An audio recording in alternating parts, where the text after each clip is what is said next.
अस्सलामुअलैकुम नाजरीन जी, मैं हूं नाइला भट्टी और आप देख रहे हैं न्यू बीबीसी न्यूज HD। आइए शामिल करते हैं आज की अहम खबर शामिल करते हैं जिला सांगड़ से हमारे न्यू बीबीसी न्यूज के डिस्ट्रिक्ट रिपोर्टर मोहम्मद रियाज मरी की रिपोर्ट के मुताबिक सांगड़ और गिरदोनवा के इलाकों में आसमान पर तेज रोशनी का दिलकश मंजर।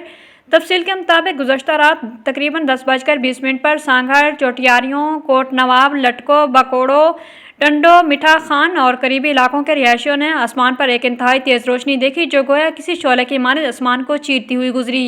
चंद लम्हों के लिए आसमान पर एक वाज़ेह रोशन लकीर नमूदार हो गई जिसने देखने वालों को हैरान कर दिया।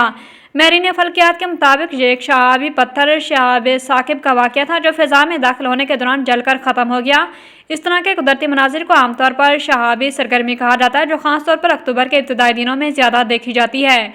यह वाक़या अगरचे गैर मामूली महसूस हुआ मगर माहिरीन का कहना है कि ऐसे मनाजिर फितरी और बेहद ज़रूर होते हैं जो ज़मीन की फ़ज़ा में दाखिल होने वाले छोटे खलाई ज़रात के जलने से पैदा होते हैं।